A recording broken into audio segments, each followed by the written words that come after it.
as a non-Haaland owner, I guess I would just take the hit and have faith that it's a strategy over a long time period and not a game week. You can't just look at a single game week. To be fair, you were always very confident that, call it confidence, call it hubris, I call it wouldn't whatever say it is. confident after his 3 hat tricks in a row or whatever it was. My confidence was waning a little bit, Siva. I'm not gonna lie, but I stuck with the decision, and it paid off. I pity the people who missed out the hauls at the start of the season, and then chickened out and went in and got the blanks. Oh, this is the thing. Hello, everyone. Welcome back to the FPL Banger Show. My name is Siva. I'm joined by Sam. Game Week 9 preview, Sam. But Sam, I'm seeing a lot of initial content this week about how Game Week 8 was worst game week ever, disaster. I feel like I'm out of sync with the rest of the FPL community. How about you, Sam? Yeah, same Siva. But you know why, Siva? It's because you have a really good FPL player as your podmate who convinced you not to make stupid decisions last week, like take out Mohamed Salah. I will readily accept that. I mean, had you not told me, like, what are you doing? Why do you want Phil Foden? He never starts. I almost certainly would have made that move. So thank you, sir. Just doing my job, Siva. Just doing my job. So good week for both of us. I mean, especially good week for you. You had 52. I had 42. Both green arrows. I had 52 with 10 players. With my second most expensive player on my team not starting, which is Saka, and I have all my bench players didn't play. So yeah. And to be fair, your bench wasn't like not non-playable. You had Conser, Greaves. You got unlucky, but didn't matter in the end. Yeah, it didn't matter. Yeah. They would have given me like 1 point anyway, so it's a 1 point difference. Yeah. And so, okay, so we both had good weeks and we're quite happy. And to be fair, I think both our seasons are, when you look around, and shouldn't compare to, content creators specifically, but just in general, right? A lot of people are struggling down in the millions. So we've started off okay. We're both doing all right. That being said, Sam, got to keep going. We've kept Salah throughout this entire period. And as you can see on the screen now, Salah now the top point scorer. What do you think about Salah going into this? Is it even difficult a run of fixtures? Not really, right? I mean, Arsenal is his last hard fixture. And is that even a fixture right now? I think Liverpool can score in any game. Salah can score in any game. There are hard fixtures for the team, yes, to come away with a win, but I think Salah has just proven himself time and time again, season after season. And like I told you last week, he has only blanked twice this entire season. In 8 games, blanked twice, and 5 of those were double-digit hauls. So, come on. Why are you even taking him out? And I think it's some alignment of stars has happened for Salah as well. He got, in the sense that Chelsea didn't have Cucurella for Fana last week. Arsenal, most likely, we're recording Wednesday morning. I would say Calafiori is probably not going to play. He came off with the injury yesterday. So, no, Salah against Arsenal, against Zinchenko is not going to be I mean, that's a mismatch. Zinchenko has barely played all season, and then Saliba also out. Sorry, just to sidetrack a bit. Do you see the interview with Zinchenko about his training session with Pep? I did. Tell the people. What was it? He made one wrong pass. Pep, basically scolded him for it, and he's like, "I just made one wrong pass." And Pep very Pep-like, very sarcastically just say, "Oh yeah, okay," and then he just ended the training session and asked everyone to go in. And I'm pretty sure immediately he went up to the board. We're selling Zinchenko right now, and that's the story of how he went to Arsenal. Passive aggressive, but I mean, it's a bit. Let's talk a bit about Arsenal, right? I mean, are you concerned / are you worried about how things have been going? Because they've okay, so against Leicester and Southampton, you could argue fluke goals, but I was very surprised with how Bournemouth turned out. Really stupid decision from Saliba. Like, you don't give the ref a chance to send you off that early in the game. making a tackle like that. And so even against Shakhtar last night, very leggy, just got across the line. But coming into Arsenal's run of fixtures doesn't look great. I mean, we can show you on the screen. FDR is here. Yeah. So Arsenal's next fixtures: Liverpool, Newcastle, Chelsea, and then it's Forest, which I think we all agree now is a harder fixture than it used to be. So with that in mind, I guess sidebarring from Salah to Arsenal assets, what do you do with Arsenal assets going into this week? I think the only Arsenal asset most people have will be Saka, right, and Havertz. Talking about attackers first, right? Let's kind of separate it out. So I think I was waiting for the Champions League. We are recording this on Wednesday morning, so we've only seen the first round of games. I think if Saka had started, I would have kept him in my team. But because he didn't start last weekend, I'm getting a bit worried. So I think this is the week, I sell Saka very begrudgingly though, because when you look at how Saka has performed this season, he's only blanked once out of the 7 games he's played. Right? I think I said this maybe last week or the week before. Haaland and Salah's performance at the start of the season kind of distorted people's perception of what a good FPL asset is. You know what I mean? If you're not scoring hat tricks every week, then I don't want you. But in any other season, right, you take a player who has only blanked once in 7 game weeks.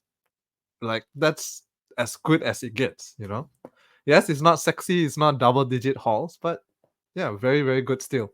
However, with the injuries and with the other options coming up, I think this is the week I let go of Saka. Havertz, though, would you sell Havertz? I think if you have a transfer to spare, I would, because there are so many options now further down. But let's get into forwards later, I think. Let's stick with Arsenal first. Defense, though, I'm happy to keep the defense, I think, because I don't really want to make a defensive move.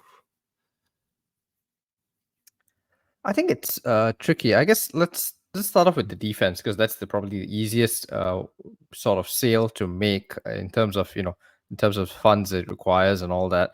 I suppose your initial instinct is you look at these fixtures and think you've got to sell all their defenders. But we've always said this about Arsenal, right? We said this at the start of the season. Hard fixtures, kind of where they rise to the occasion and they set out to defend. I expect Arsenal to go against Liverpool and play for a draw and play for 0-0. Especially if Saka's out. Like, there's no attacking impetus in the side. I would assume the same probably happens at St. James Park, possibly even at Stamford Bridge against Chelsea.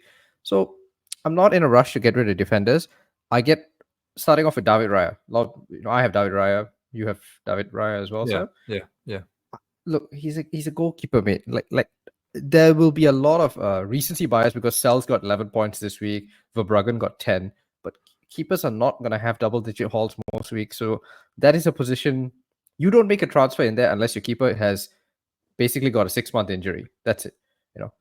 Otherwise, you've got your keeper, you've committed to him. Unless you have somebody like Areola, there's really no reason to make a transfer in that department. Defenders, Gabriel's still got attacking threat, and that's not going to change. So not a priority sale, but if you're using him to fund moves elsewhere, I'm actually okay with that, because I think we've got a few budget defenders who look interesting now. Mm-hmm. And so with that in mind, yeah, let's do that, because I think of course, it's not going in the order you expect to, but I think that kind of makes sense. If you're going to sell an Arsenal defender, who are you going to sell him for? Okay. My number 1 budget defender, which will be one of my transfers this week, is Ryan Ait-Nouri, who I already mentioned last week. Now, Wolves fixtures really turn this week onwards. So, yeah, and as Siva has on the screen, defenders with the most attacking returns, Ryan Ait-Nouri at 4, joined with Nathan Collins, very surprisingly. Nathan Collins. But yeah. So Wolves fixtures: Brighton, Palace, Southampton, Fulham, Bournemouth, Everton, West Ham, Ipswich, Leicester. Before it starts to turn in game week 18 with United, Spurs, Forest, Newcastle, Chelsea. So then it gets bad. Get them out then. But that's a good 8 weeks? No, I can't count. Yeah. It's a good run. Good number of weeks. Yeah, a good number of weeks. So, and he's really, really attacking. He basically plays like a winger, right, in their formation. Didn't do particularly well this week against City, but it is against City. But in every other week, he's been underlying stats look good, underlying numbers looks good. Ryan Adnuri 4.4, my first choice budget defender. Yeah. And I should just point out this is a graphic from official FPL. So I don't think that Lucas Dean plays for Everton still. This is oh, we're too lazy to make our own graphics, so this is what happens when you start borrowing other people's content. Yeah, Idnuri's a very nice pick for me, but I'm surprised you didn't mention someone else, Sam. And I come back here to the fixtures. This is FDR taken from Reddit, as usual.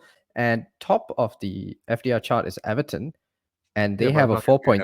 Come on. Yeah, but they have a 4.3 million attacking defender who I'm surprised, Sam, you didn't even mention him. Vitaly Mikolenko. You've got I'm a fan Fulham, of Michael. Southampton. Yeah, you love Michael. And Fulham, Southampton, West Ham, Brentford, United, Wolves, all decent fixtures. Branthwaite, I think Branthwaite being out has been the real issue this season, but he's, I think, almost back to full fitness.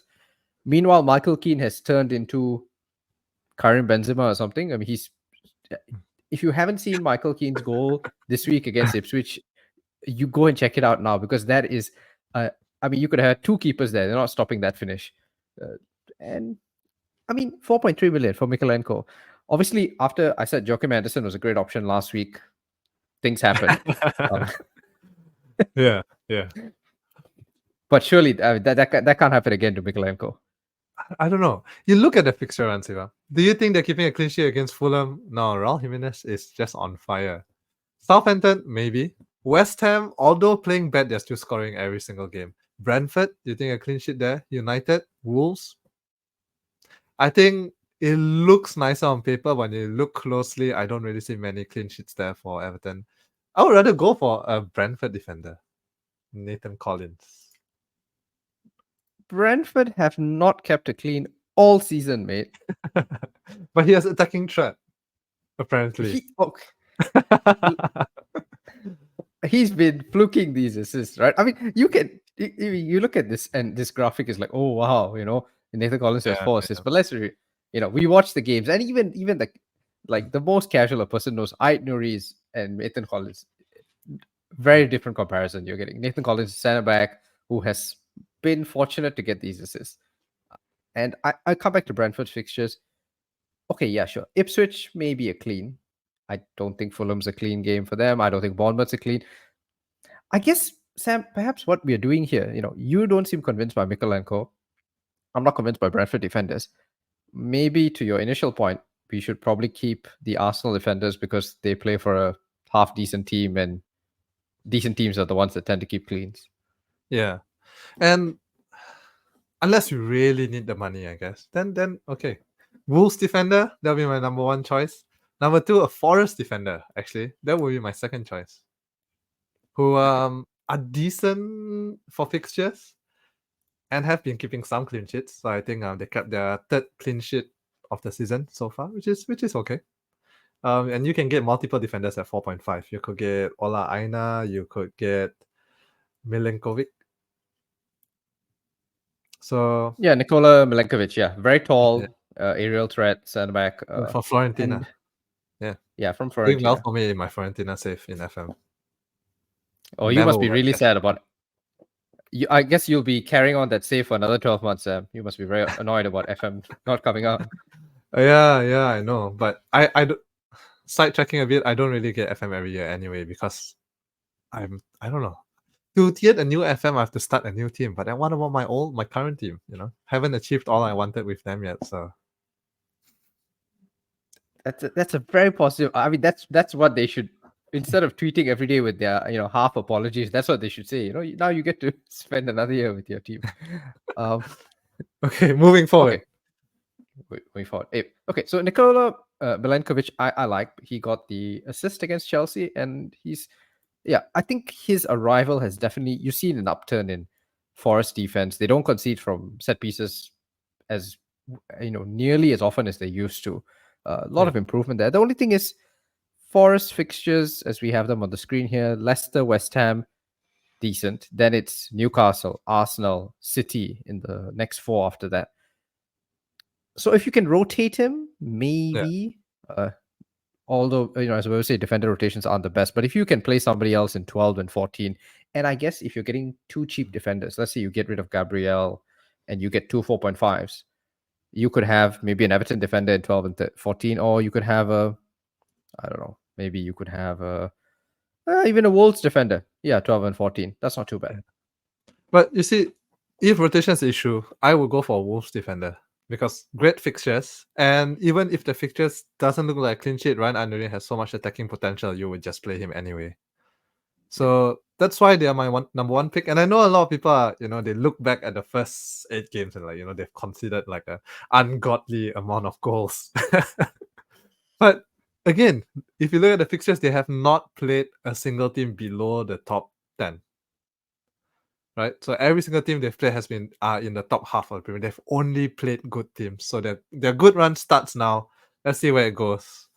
4.5 is worth a risk, I think. Or 4.4 actually. Yeah. And I think the City performance is very encouraging. They really reduced City to almost next to no attacking threat. So okay, Yeah. I'm down with that. Shut down Erling Haaland. We got to talk about Haaland.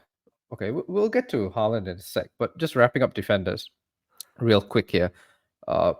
Just moving up in budget, right? Because if you're selling the likes of Gabriel, I guess you're going down. 5 million defenders. For me, there's only one guy, right? It's Konate. And you probably don't get Konate this week unless you're on wildcard. But I think next week you get Konate and you just park him in your team. Yeah, agreed.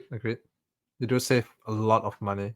Oh, I mean, it depends. From Gabriel, you save about 1 mil exactly, 6.3 to 5.3. So yeah, that's not nothing. And I think Pedro Porro, Sam, you and I have not been convinced, never been convinced, and we remain unconvinced. Yeah, that pretty much sums it up for Pedro Porro and Spurs defense as a whole, I think. Yeah, takes a few good shots. You'll get your haul eventually, but we're not interested.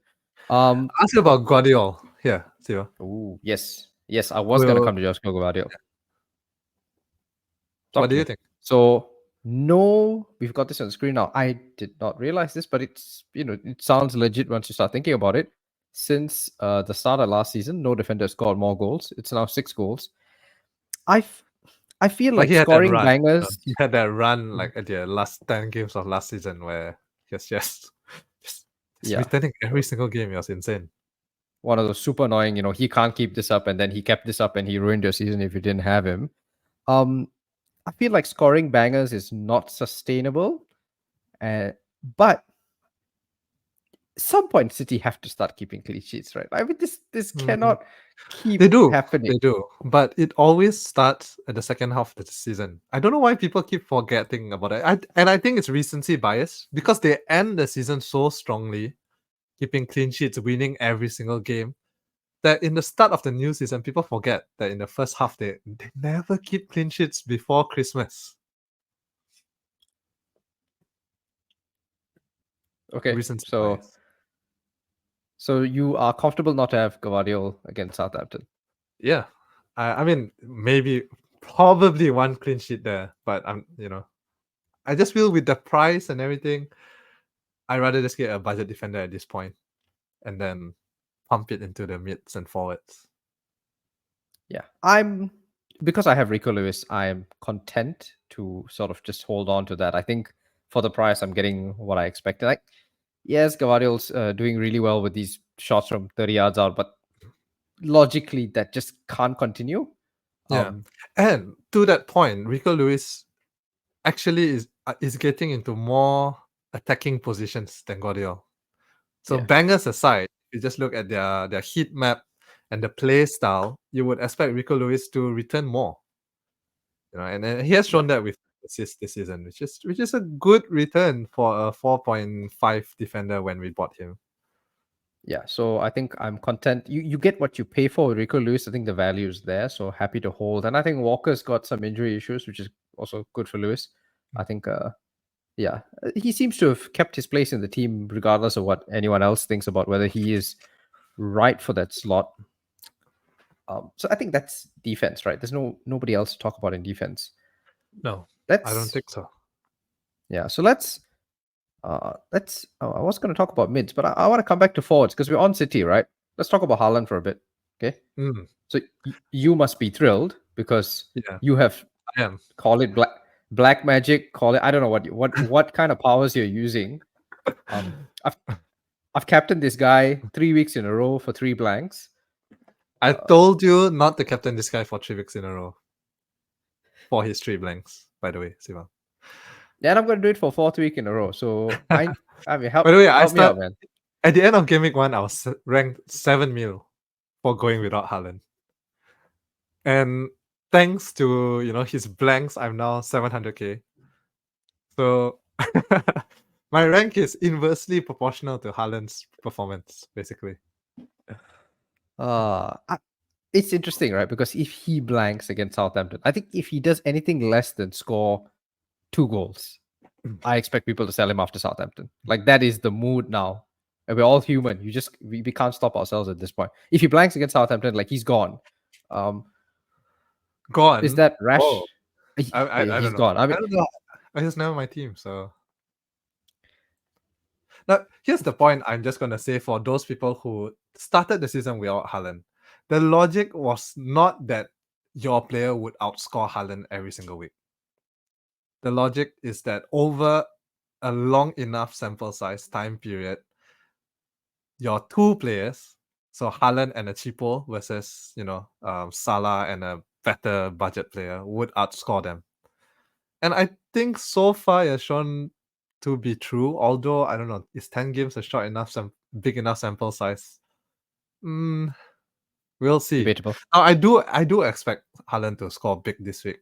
Traditionally, he has always scored very, very big when he plays a promoted side at home. Right? So it doesn't get any better than this. If I had Haaland, I might even triple captain him this week. So as a non-Haaland owner, I guess I would just take the hit and have faith that it's a strategy over a long time period and not a game week. You can't just look at a single game week. Okay. So all fair points. I guess my question is the fixtures, are they I mean it's not like as if he's a sell with these fixtures, right? He's a sell based on form, if we recognize form as a thing.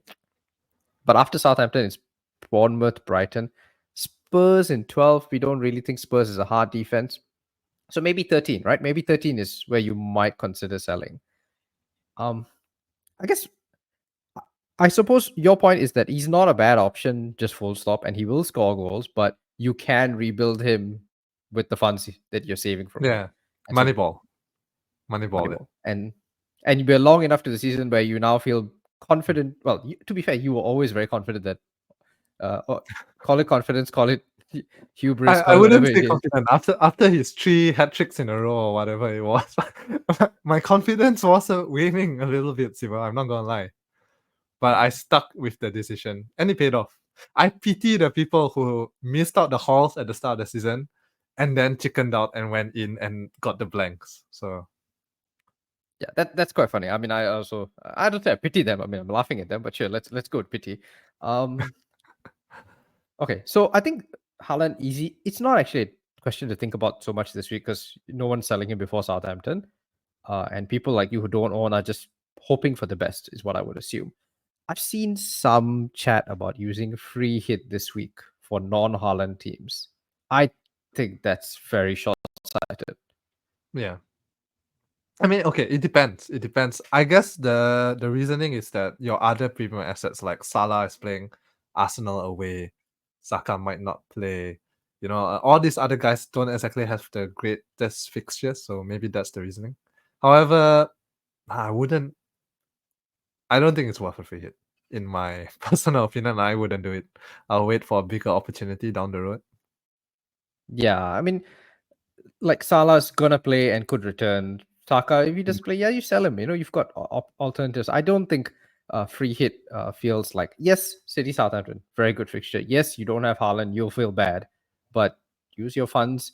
You can get other players who could still do well this week, and I think free hit's just too powerful a chip to throw away this early in the season, where you don't know what blanks are going to happen. You don't know how they will shape out, and then you've used a chip for maybe Haaland gets a brace. I don't think a free hit is worth it. And for the same reason, Q triple Haaland captaincy gets is less. 5 goals or something like that. Yeah, so triple captaincy is less risky because it's sort of a you're focusing on Haaland alone. But even then, for me, triple captaincy is about vibes, and I'm just not feeling the vibes now. Yeah. So that's the thing. There will never be vibes for Haaland because everyone owns him. Everyone. Fair, but Yeah, there I'm will never be prepared vibes to. for Haaland, Siva. I'm prepared to wait for a double game week where there will be possible vibes, and at least I'll have a guaranteed 4-pointer on my hands times 3, So I am prepared to wait for that rather than throw it away this early in the season. And also, in the same way that owning Chris Wood was really nice this week because you got to Monday night and you could see like some extra light at the end of the tunnel. Or in my case, like this is just going to get better. I like having a triple captaincy for towards the back end of the season. I really don't want to throw it away so early. Yeah, fair enough, I think. Okay, emotional reasons, but I mean, if you want stats and other stuff, you can go somewhere else. We're all about vibes here. So on Saka, you mentioned Saka. I guess let's talk about other premiums because we've covered Haaland, we've covered Salah. Let's Palmer. talk about Palmer and so Cole Palmer, where you at? It'd probably be my transfer in this week. Probably. You think Newcastle is a good fixture now? Yeah, Newcastle is a great fixture. They're horrible. And I think Palmer can return against anyone, right? Like he has that quality.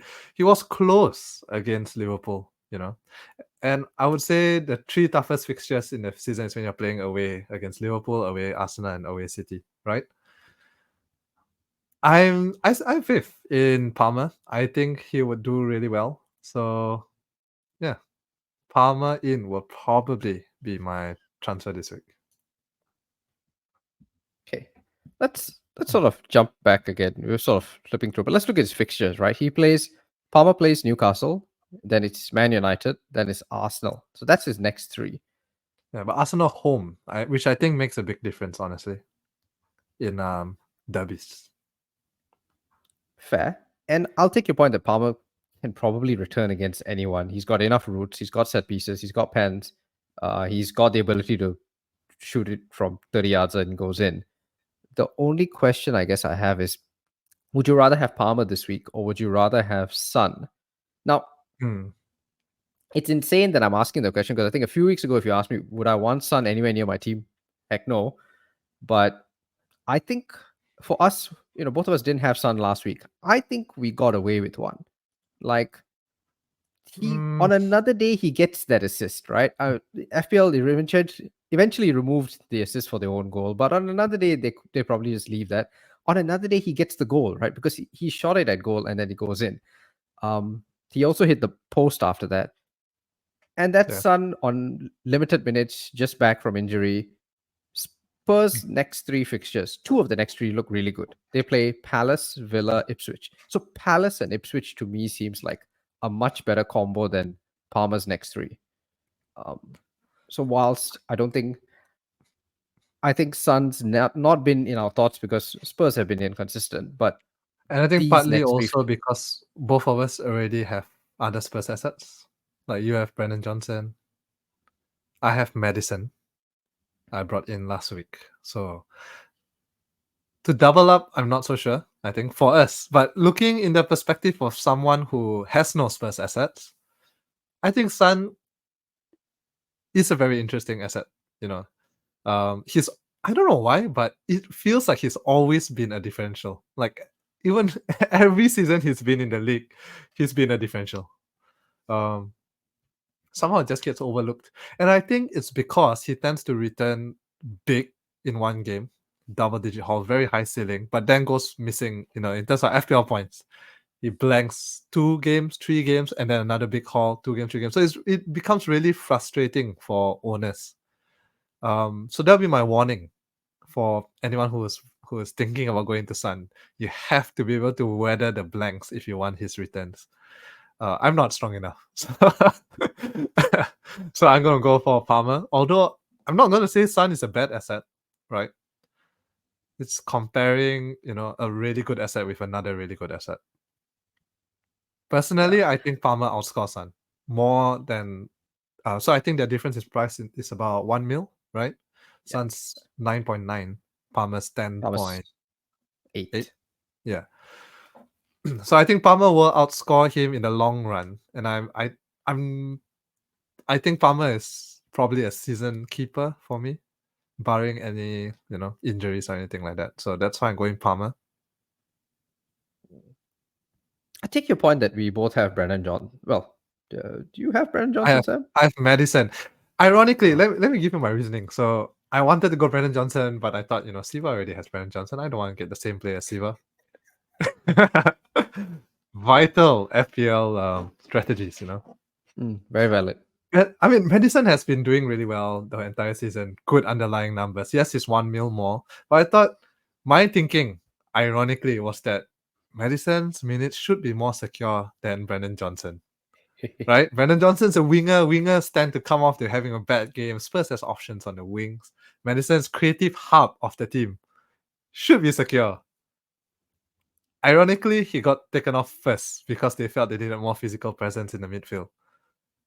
Even more ironically, despite being taken on first, he still outscored Brennan Johnson and Solanke. So, and he registered really good stats in that 45 minutes. He had an XA of 0.6 in just half a match, and he had 6 key passes. So, yeah, I don't think this kind of thing will happen often. Him getting taken off at halftime. So I'm happy going forward with Madison. I mean, let's be real, Sam. You're not happy. You're just relieved that you escaped with it this week, and I'm you're happy. gonna be. I'm happy once I looked at the underlying numbers and I thought, okay, I don't think he'll be taken off too often, and he still is the creative hub of the team, despite the fact that the team scored 3 once he left. Okay, you sound convinced. I don't. But what I will say is that I don't think. So the next few games, right? Especially Palace. Let's just take it as a small sample size. I don't think Palace midfield is anything to worry about. I don't see Postecoglou taking off Madison because he's scared of Will Hughes, right? So, and this Eze guy who hasn't scored since a few years ago. So who cares?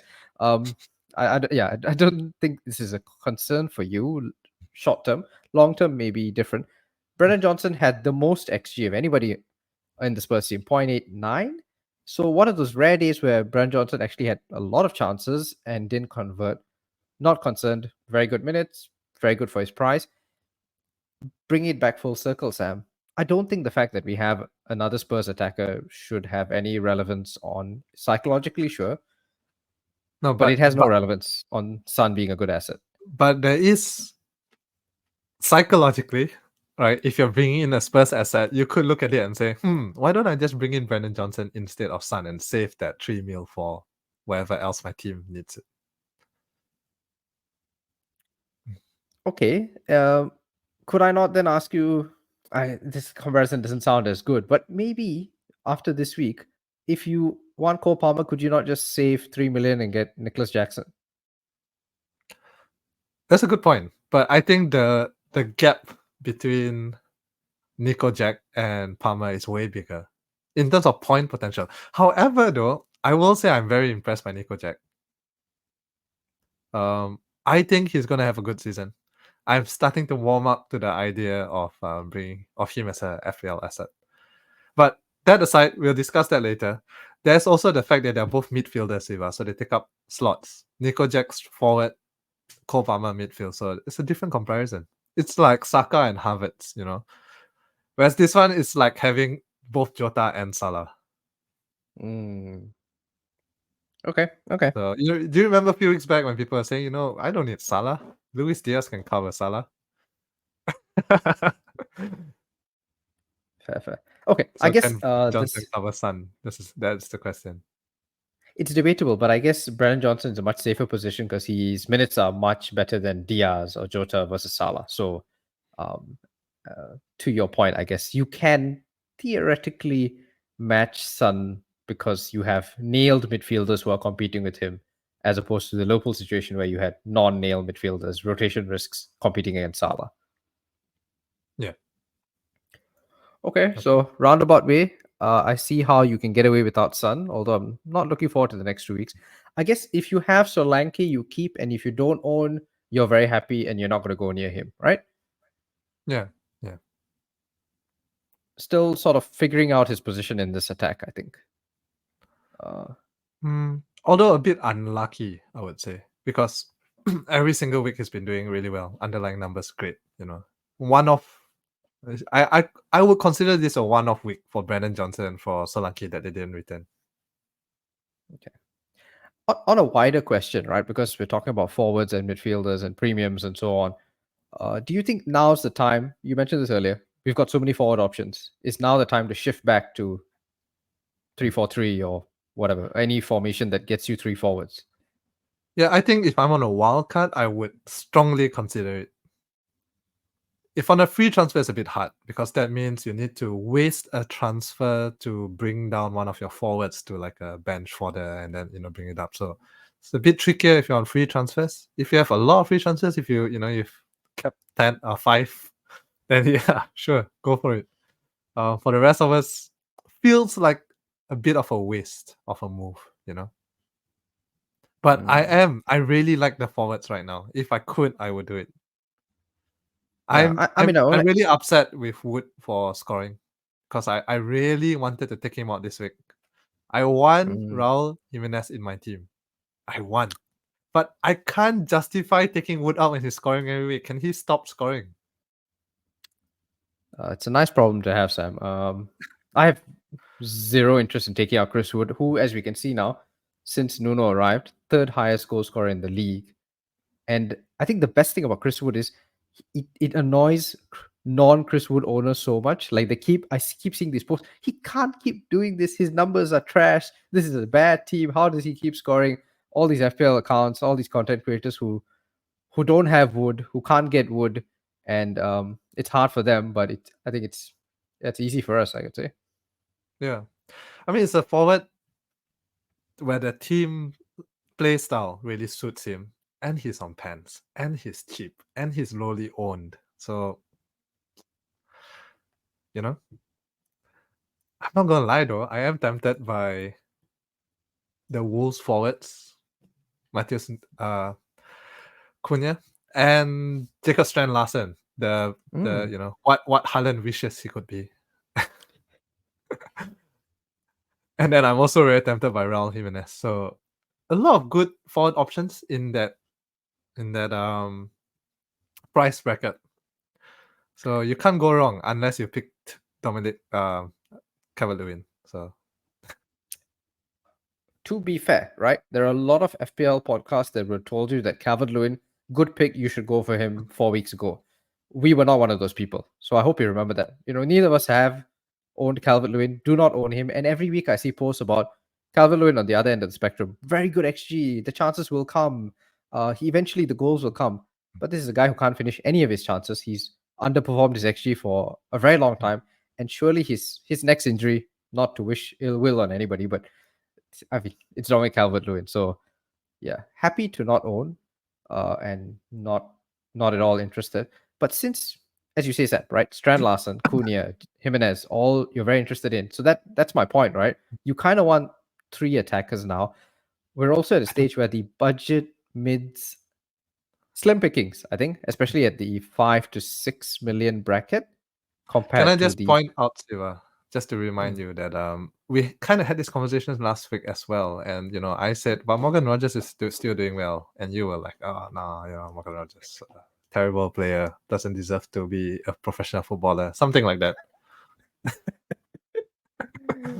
And I pleaded his case as a non-Morgan Rogers owner. I pleaded his case to a Morgan Rogers owner. I hope you thank me, Siva. I hope you know deep down inside your Hey, I raised my hands up. Of course, slight deflection on, well, not slight, significant deflection on his goal, but a goal's a goal. Assist yesterday in Champions League. So my man is doing it on all stages, and his minutes are inexplicably secure. Like this guy just plays every single minute. He's Aston Villa's Saka. It makes no sense. yeah. Um, And yeah. for his price, that was my big point last week. Like, for his price, don't you want a player like who can perform like that? I mean, at 6.5, you would be happy with that, you know, with his returns. No, I put my hands up, and that brief flirtation I had of going for Facundo Bonanote, who Who I did will score? point out he did score Yeah, and still did has score. very good fixtures. I So wouldn't say still very good. remains. Right. I mean, okay. To be fair, Forest. Actually, we need to go to update this FDR. Forest not a good fixture. Yeah, So Forest is not a red, right? yeah, but let's talk about some other midfielders, Sam, and one who I got a bone to pick with you, Sam. I noticed a lot of content creators this week are telling me that Garnacho is the best pick in the game at his price. So let me talk to The a week I sold, United fan. the week I sold him. Now I maintain that I've always said since the very first game of the season that Garnacho is a good pick and the best pick in Manchester United. If you want a Manchester United attacker, he is the guy you get. And do not consider anyone else. Do not consider Bruno Fernandes. Garnacho. However, I just was not convinced by United as a whole. And I remain unconvinced, despite one good game, one good half, I would say, you know. I remain unconvinced. I still think Garnacho will take over because he's their main attacking threat, right? Like he does everything. He's the only guy taking shots and things like that. Now that Haaland's in, maybe things are changing, right? They do seem better. But I just feel there are other players who are less risky. So that's why I made the move to Madison.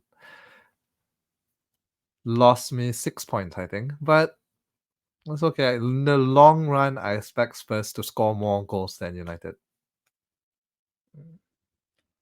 Let's sort of do a direct comparison because we were talking about positions, right? Garnacho's 6.2, I think, and United's fixtures are West Ham, Chelsea, Leicester, Ipswich, Everton. These are on paper good fixtures for a good team. I don't know if United's a good team. They're not. So comparing Garnacho, right? So Garnacho 6.2 mid versus Strand Larsen 5.5, Cunha 6.3, Jimenez 5.7, Wisser back this week 5.9. Now I know you're gonna tell me midfielders versus forwards, right? But for people like me who have two transfers, this is actually a quite critical question this week. Like, do you go with Garnacho over all the budget forwards? No. My take is no, because the budget forwards have routes and alternatives and plan Bs. If you own Calvert-Lewin, you're sick of him, you have other options. If you own Garnacho and you don't like him, like, where do you go? Your options are pretty limited. I agree. And I think just even as a whole, the other, especially Raul Jimenez, right? He's my number one. He's number one on my wish list. I just can't find a way to him this week. But can we talk about Raul Jimenez a little bit? He has scored like every single game that since he started, right, in game week 4. Goal, assist, goal. Underlying numbers are extremely good, you know. XGI of 0.74 against Villa, against City 1.24, against Forest the week before 0.94, the week before that against Newcastle 0.5. Those are great underlying numbers. And so cheap, 5.7. And pretty good fixture run coming up. So Everton, Brentford, Palace, Wolves, Spurs, Brighton. Before, he plays Arsenal and Liverpool back-to-back. Raul Jimenez, come on. If you're looking for a budget forward, it has to be Raul Jimenez. And I think we said this last week, he's not on pens. I think after this week, he has to be on pens because Andreas Pereira, man. Well, that's embarrassing as an effort as you'll ever make. And yeah, I think Marco Silva has to see sense now. Raul Jimenez has, I think, like 36 pens scored in out of 38, something ridiculous. Hmm. He has to take the next one. Yes. So Raul Jimenez propaganda. Go for Raul Jimenez. I would rate him any player below 7 mil, maybe. He would be my top choice. Hard to argue, right? I'm struggling to think of anybody who's under 7. Well, Garnacho, but you've already made your case clear, and I'm inclined to agree with you because need to see more from United. Just so inconsistent, right? Yes, Yeah. West Ham's a good fixture, but just need to see more from United, I think. Ask any United fan, it's the easy fixtures that scares us now. Yeah, and I think what Jimenez has is he's kind of unique, right? Theoretically, on pens, I'm gonna go out and say that, which Strand Larsen won't have. You have to pay extra to get to Cunha, but Cunha plays a little further back, so you kind of want Strand Larsen. But at the same time, Cunha actually has better underlying numbers than Strand Larsen. Okay. Not this week in particular, but in the previous weeks. So I would, Yeah. if I were to get a Wolves forward, I would pay the extra for Cunha. Yeah. Okay, fair. But just the fact that we have so many options right and forward just feels like this is why this is a better slot to sort of play around with. And yeah, Jimenez, even Wood. I think the run is shorter. Like I think if you already own Wood is good, but would you get Wood now? Hard to say, I think. Yeah. He's just not as sexy as Raul Jimenez. You know, even the name, like Christopher Wood versus Raul Jimenez. What's just sounds more exotic. I mean, Chris Wood's from New Zealand, man. That's as far as away as it gets. And man came back, scored against Tahiti, scored against Malaysia, came back, still scored. Like very consistent. It's amazing, right? Chris Wood, Jimenez, all 30 plus, really experienced guys. Just consistent. Like you know what you get from them. I'm interested in Yuan Wissa, but the only issue is that he's just back from injury like this week. I wish he was back I like a think week earlier. most of us already have Mbeumo. And although we should look at assets individually and not, coverage doesn't, it doesn't make sense, right? It's a fallacy. But in my mind, I can't argue with the way, my mind thinks. And my mind is thinking, I don't want to double up on a Brentford Brentford attack. It's very fascinating that you feel so strong because I know I started the season with Solanke, Son, Poro. Like I enjoy. I don't know. Maybe this is a bit of like I'm a bit sick in that way. I really want to go all in on a fixture, and then you, on the other hand, are very sort of I've got one guy from this good team. That's good enough for me. Let me spread. It logic to both approaches, but yeah, and I think if the fixtures are really, really great, then double up, triple up sounds nice, sounds fun. But at the moment, because there are so many options, I don't know, maybe I'm a bit greedy, right? It's like a buffet and I want a little bit of every team. So I see Raul Jimenez doing well. So like, okay, I don't need Wissa, although he will be a good asset because they do have a good fixture, man. I already have Mbeumo from the Brentford tray. Let me pick a bit from the Fulham tray, taste it a bit. yeah, I think the nice thing about Jimenez is, first of all, a lot of people don't have the ability to get to him. Like you, Sam, as you tell me now, a lot of people just don't have a forward slot to spare. And a lot of people just don't place him as a priority, which always feels like a nice transfer to make. Like we went in on Chris Wood a few weeks ago because everybody was not, like they had better things to do, but we felt like Everyone was going for Calvert-Lewin. My sympathies to them. Although Dwight McNeil has been good. I've been really impressed. Even his assist this week, like twinkle toes. He's left, right. He beats like 4 guys. Very nice assist. And should have had more if Calvert-Lewin could finish. The amount of chances Calvert-Lewin puts wide he's just so inconsistent. Yeah, agreed. Okay. Nico Jack, we mentioned him briefly, but I do like him. So similar price point with Solanke, both. I think his 7.9 Solanke point something, right? But Nico Jackson, I think, will be a really good asset this year. I'm gonna put my hat down, and yeah, It doesn't feel so controversial to say at this point, I would say. Like, I'm with you. Like, I think the only thing that's stopping me from Nico Jack is I read the next three fixtures as being a little harder than you do. I think Newcastle were quite unlucky against Brighton. I watched the game and yeah, they lost, but they had the bulk of the chances and Brighton kind of scored from one of their only chances. So I think Newcastle play up to Chelsea and I don't see them getting smashed. But yeah, Nico Jack could score. Same and I for think United. yeah, partly is that just the budget forwards are performing so well. So why would you pay 7.9 for a forward when you can pay, for Raul Jimenez? Save like 2 mil, which you could use in your midfield and stuff like that. True, agreed. I think yeah, there's just a lot of value in the budget forwards now. Whether perhaps wasn't at the start of the season, nobody was thinking of Strand Larson and Jimenez, but things change quickly.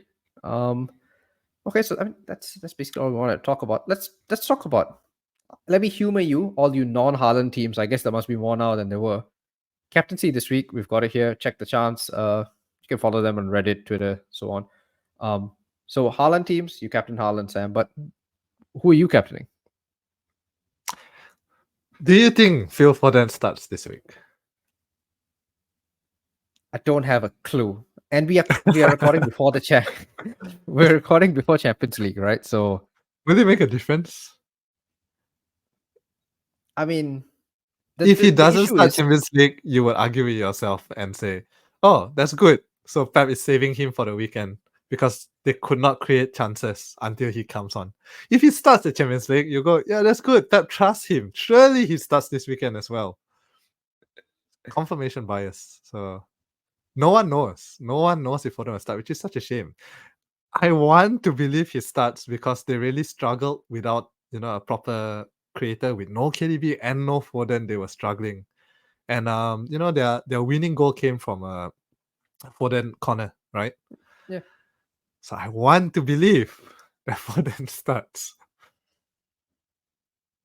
Yeah, but you don't, and that alone is, I mean, if you own Foden, it's one thing, but to bring him in and captain him, I think that's no, it's just too much. It's too much risk, and also we have a deadline on Friday, so you're not going to get leaks that early.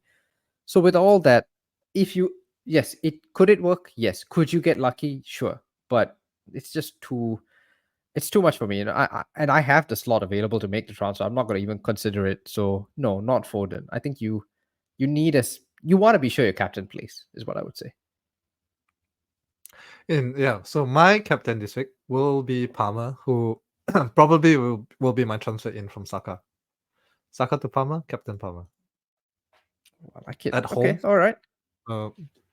Against Newcastle has not exactly been great, especially away, I think. Okay, that's a bold captaincy, but I can't question you. You captained Salah last week, and I would not have done I captained that. Salah last week. I captained Saka the week before, so you're on a roll. Quite on a Okay. roll with my captaincy. I'm gonna say. I also captained Yeah. Mbeumo that 1 week where he hauled in Game Week 3. So been doing well with the differential captains. Yeah, you're not tempted by Mbeumo captain. I guess now he's too mainstream for you, is it? Yeah, ownership of 30. I mean, not to say Palmer is not mainstream, right? But I don't know. I just like Palmer. I got a good feeling about it this week. If not Palmer, it would have been Mbeumo. Okay, fair enough. It's interesting, right? We talk so much about vibes and feelings. Like I would have assumed Son would be higher on this chart than Palmer, given the fixture. Son versus Palace, who haven't, basically relegation threatened Palace versus Palmer against Newcastle. But I would think, I guess it's a marginal difference, 35, 32, and I think it's probably just home and away, right? Spurs are playing away, Chelsea is playing at home. But I guess it also speaks to Palmer's, I guess, talismanic influence, you could call it, consistency, that in a hard fixture, he's this high up the chart. Like Salah against Arsenal, also fairly high up, considering the opposition. I guess Palmer, Salah, Haaland are seen by bookies, and that there's probably some facts to it. I mean, there's FPL points that show it. They're in one level, and then everybody else is the next level. Agreed. Is that Evan Ferguson? Is that That is Evan Ferguson, because Brighton have run out of available forwards. Pedro still injured. Welbeck stretched it off this week. I So thought Welbeck, 50-50 with posted an update and saying he'll be fine and stuff. Yeah, but it's Danny Welbeck and injuries. Like I will not trust anything he says. That's true. And Ferguson did start, to be fair. So interesting. If he was fit, right? Why can no FPL pod just bring it in themselves, find it in themselves to recommend Danny Welbeck? He's the second highest forward now, higher than any of the other people we've discussed, right? And only like 19 points behind Haaland, despite being like 1/3 of his price. But we just can't seem to bring it in ourselves to recommend people to buy Danny Welbeck. I feel really bad because like I've got like friends and stuff who are casuals who do have Danny Welbeck or were thinking about it and then went João Pedro because they would have asked me and I said, no man, nobody gets Welbeck. Everyone, you just don't do that. Yeah. I again, not to sound like this is going to sound like I sound like a really bad person, but I was half happy when I read that he was injured. I was like, thank God he's going to stop scoring. Which is it because I'm a United fan, you're an Arsenal fan? We both had, our clubs have both owned Danny Welbeck at certain points in his career, and so we just don't see the quality. Whereas if we never watched football before and we're coming in this season fresh, I guarantee you we would have recommended Welbeck. So it's just bias. It's true because see, we weren't fans of the clubs Chris Wood played for. We weren't fans of the clubs Jimenez played for. I mean, we knew them, but we didn't have that level of, not even expertise, right? But this idea that more. We've seen Danny Welbeck play. We know he's made of biscuits. He's going to get injured in 2 days' time. And so therefore we never went for him. And yeah, it's been kind of stupid because he's been that good. And if he's fit this week, I'm terrified because he's playing Wolves. No reason why he doesn't score again. A really good pick if you have him. And for those of us who don't, I guess another week of just crying and hoping he doesn't score. Yeah. Okay. I think nothing else to discuss. Yeah, I think we're good for game week 9. 9. Yeah, game week 9. I had to check. Lost track. Yeah, it's coming very fast. Yeah. So get your we green will arrows see you, next. and we will see you next week.